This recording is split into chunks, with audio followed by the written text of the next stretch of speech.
Hello friends, welcome to our channel. இன்றைக்கி நம்ம வீடியோவில் 5 நிமிஷத்தில் சுலபமாக செய்யக்கூடிய ஒரு லஞ்ச் பாக்ஸ் ரெசிபி தாங்க பார்க்க போகிறோம். குழந்தைங்களுக்கு இந்த மாதிரி செஞ்சு கொடுத்தீங்கன்னா ரொம்பவே விரும்பி சாப்பிடுவாங்க. டிஃபன் பாக்ஸு கண்டிப்பாக காலியாக தான் கொண்டு வருவாங்க. குழந்தைங்களுக்கு மட்டும் இல்லைங்க, ஆஃபீஸ் போகிறவங்களுக்கும் தாராளமாக செஞ்சு கொடுக்கலாம். இது எப்படி செய்யலான்றதை வாங்க வீடியோக்குள்ளார போய் பார்க்கலாம். ஃபஸ்ட்டு அடுப்பு பற்ற வச்சு ஒரு கடாயை வச்சுக்கோங்க. 2 பேருக்கு தகுந்த மாதிரி செய்கிறதுனால 3 ஸ்பூன் எண்ணெய் சேர்த்துக்கோங்க. எண்ணெய் காஞ்சதுக்கப்புறமா 1/2 ஸ்பூன் கடுகு சேர்த்துக்கோங்க. கடுகு பொரிஞ்சதும் நம்ம 1/2 கையளவுக்கு வேர்க்கடலை சேர்த்துருக்கோம். பச்சை வேர்க்கடலை தான் சேர்க்குறோம். சிம்மில் வச்சு நல்லா படன்னு வெடிக்கும், லைட்டாக நிறம் மாறும். அந்த அளவுக்கு நல்லா வதக்கிக்கோங்க. இன்னும் உங்களுக்கு அதிகமாக வேணும்னாலும் சேர்த்துக்கலாம். இப்போ வேர்க்கடலை வறுபட்டுருச்சு. 1/2 ஸ்பூன் சோம்பு சேர்த்து நல்லா பொரிய விட்டுருங்க.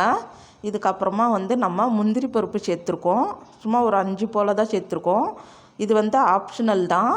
சேர்த்தோம்னா இன்னும் நல்லா விரும்பி சாப்பிடுவாங்க, அதுக்காக தான்.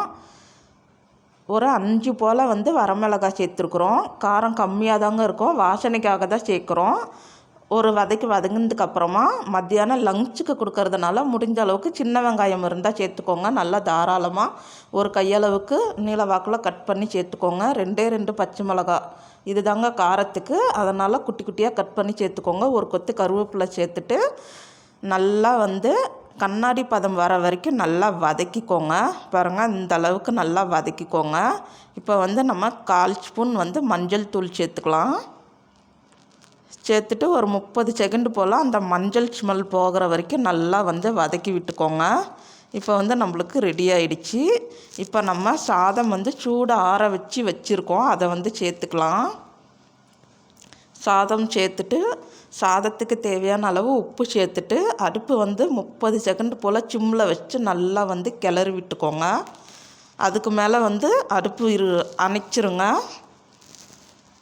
இல்லைன்னா அடி பிடிச்சிரும். இப்போ பாருங்கள், நம்மளுக்கு சூப்பரான தாளிச்ச சாதம் ரெடி ஆகிடுச்சு.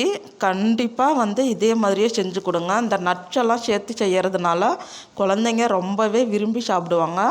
சின்ன வெங்காயம் சேர்த்துருக்கிறதுனால கண்டிப்பாக மத்தியானம் வரைக்கும் சூப்பராக இருக்கும். இந்த வீடியோ உங்களுக்கு யூஸ்ஃபுல்லாக இருக்கும்னு நம்புகிறேன். இந்த வீடியோ பிடிச்சிருந்துச்சுன்னா மறக்காமல் லைக் பண்ணி ஷேர் பண்ணி விடுங்க. தேங்க்யூ.